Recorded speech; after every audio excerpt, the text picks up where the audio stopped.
At the end of last year, I began to realize that all this digital technology was beginning to take over my life, and I wasn't very comfortable with that. So I began to look at all the places that digital had become a major part of what I did and started to move back to the analog ways. What I discovered by going back to some of the old analog ways of doing certain things was that it brought back an element of joy. It took away that mundane stuff that had become mundane because of the digital things that I was doing.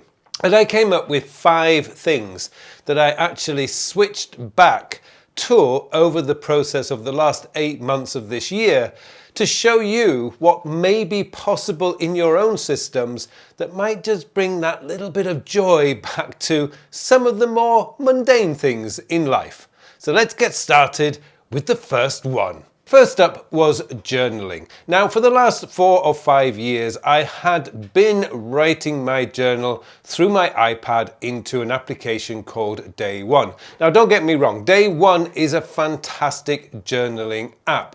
You can use it on your desktop, your phone, iPad, whatever. It is a brilliant, brilliant journaling app. The problem I found myself was that as I was typing away, I was also editing, and I thought this isn't really what journaling is about. Journaling is about emptying your head of your thoughts, your fears, your joys, your things that you're excited about, things that you're worried about. That's what journaling is about. But the process of typing meant that words that I misspelt or grammar that I didn't quite get right was being corrected by my iPad. I mean, we get those red lines under misspelt words. But a journal isn't about being perfectly grammatically correct or spelt correctly. A journal is very personal. It's you. It's what you're thinking about. So back in January, I started writing into a journal. Now this one, because I know I'm always going to get questions on this, is a Baron Fig. This is the biggest one they do. I think they call it the plus sized confident notebook. I liked it because it's got a hard cover. I don't like it because they're out of stock, and they've been out of stock since February or March. And even though I've reached out to Baron Fig and asked them about it, first I was promised they'd be in June, then didn't arrive in June, and then it'd be July. And I've given up and I've gone to a different source for my journals. But this is what I've been writing about all this year. But one of the great things about a physical, handwritten journal is I'm not even thinking about my editing anymore. Plus, I actually got a proper letter in the mail, a real slow mail letter, which is now in the journal on the day that it arrived. I've got other little bits in here that I was able to stick if I can find it. I managed to find a bottle of wine that I've been looking for, a Poulet Foussé from Louis Latour, and I steamed off the label so I could stick it into my journal. This is going to have some amazing memories for me in the years to come. I've got like this from another handwritten letter that I've received. All these things I've kept in here, and in years to come, I'm going to be able to go back to this journal and just all those memories. Doing a digital photograph of that letter or doing digital photographs and stuff just didn't do it. And I was collecting a photograph every day, but well, Apple Photos, because I take photos on my phone, has that function. I can have on this day as a widget on my phone screen, so I can still get those memories back through digital photos. But this is special. So this is one of the first things I changed, which was to go back to handwriting my journals. And it's been a tremendously wonderful experience all year. I actually wake up in the morning and I can't wait to write in my journal. So that was the first thing I changed. The next thing I went back to into Analogue was to stop wearing my Apple Watch. Now, I bought an Apple Watch Ultra the year it came out, and it is a phenomenal watch. Don't get me wrong, the battery life is great. It tells me everything I want to know when I'm going for a walk. It was great for directions and stuff like that. Yes, it's a fantastic tool. But I realized that actually all this haptic tapping on my wrist isn't actually helping me to focus on my work. I could be typing away at something and it's like tap, tap, tap, tap, tap, tap, and I'm looking at my watch, which immediately means I'm distracted from where I was. So I thought I would dig out my 20-year-old Omega Seamaster. Yeah, I'm a big James Bond fan.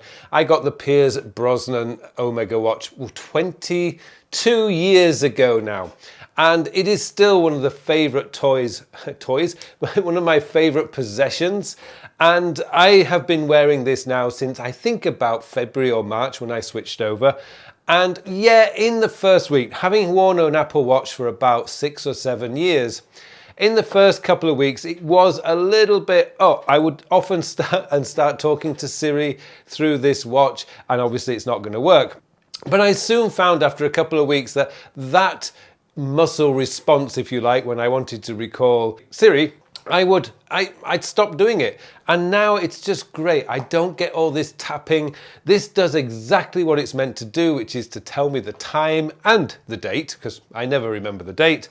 And this has been in my drawer ever since. I've never ever needed it. I don't need to know how many steps I take every day. I take my dog Louis for a walk every day. We do at least 6,000 or 7,000 steps, plus all the others. I'm probably doing about 10,000 a day.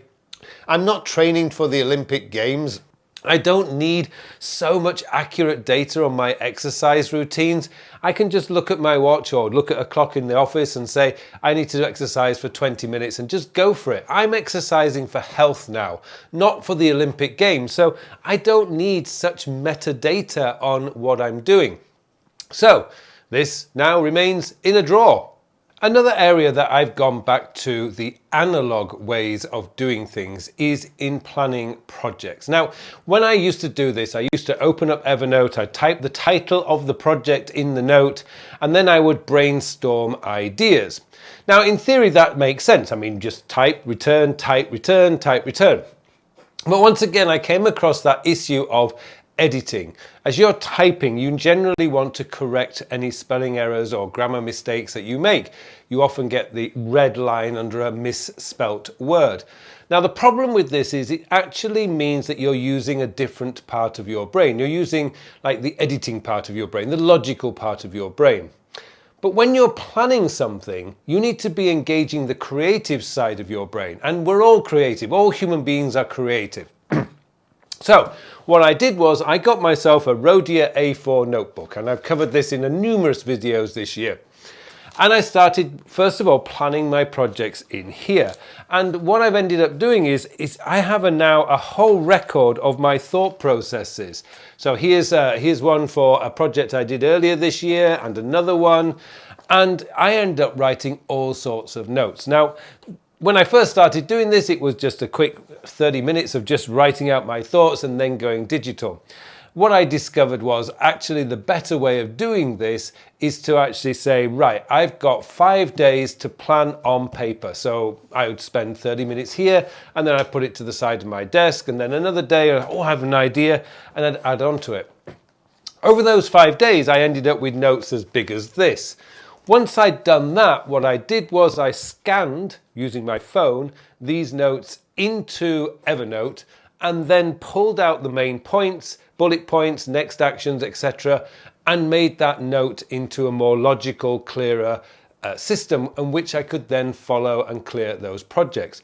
What's happened is my projects have become much easier to do because they've been fully thought through. In the past, I never really gave my chance to think through the projects properly. It was like, type as quickly as I possibly could.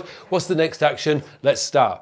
But I never thought of, well, what if I do this? Perhaps this would happen, or maybe this would be a better way. So just slowing that down ever so slightly meant that these projects were getting done faster because they were fully thought through.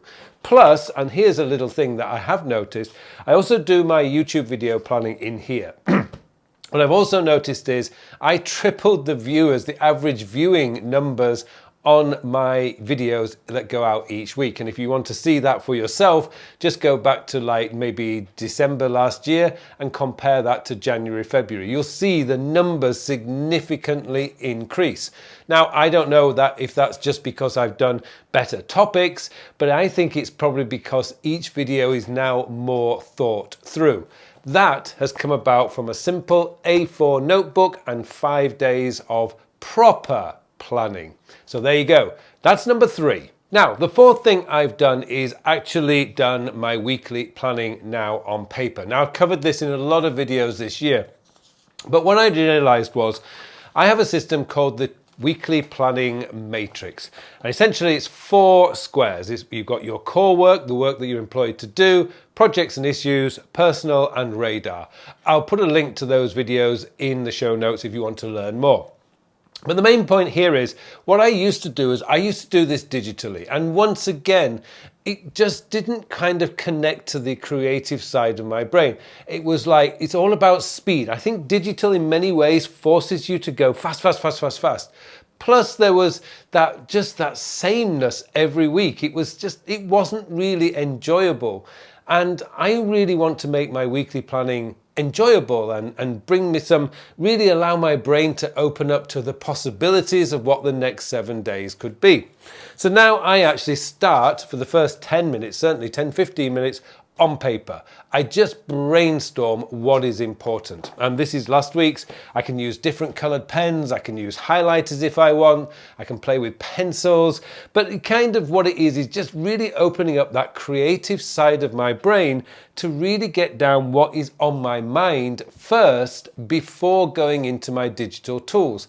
As soon as I open up my Todoist or open up Evernote or anything like that, now I'm looking at existing things and think, oh, I didn't do that. And oh God, yeah, I've got to do this. And oh, I've got to do that. That's not a joyful way to do a weekly planning. First, I start on paper, no digital tools. Get everything out of my head first. It's just 10, 15 minutes.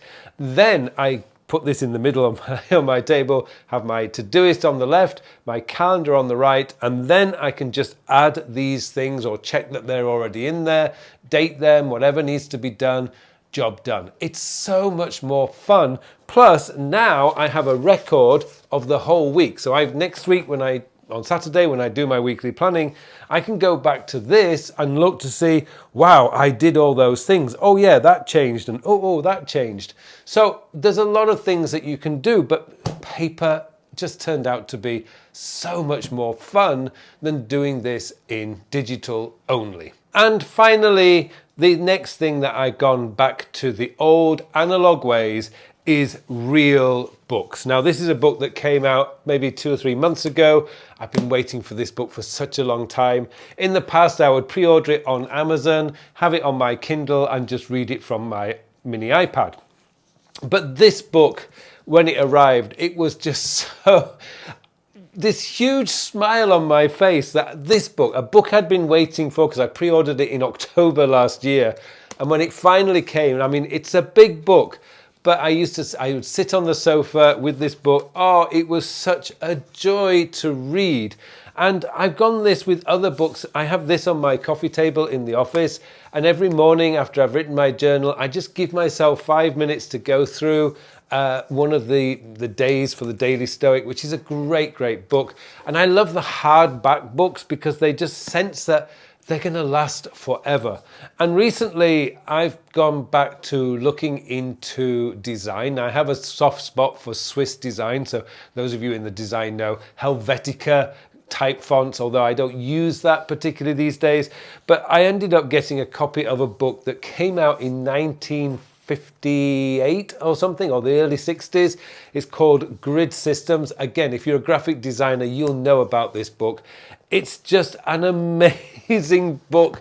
And I think, oh, this is a brand new copy as well. It's still in print. And although it cost me about $60, I think this is one of the best investments I've made this year. I mean, it's a phenomenal book. And again, it's on my coffee table in the office. And I just love coming back to sitting down and reading that. No phone, no iPad, just a little bit of music on in the background, so I suppose there is some digital work. But this one here by Joseph Müller-Brockmann, it's a very, very famous book. And when this arrived again, it was like Christmas all over. You know, you don't get that when you get a book on Amazon or Audible. You don't get that sense of, oh, it's Christmas. These books come and they're just amazing.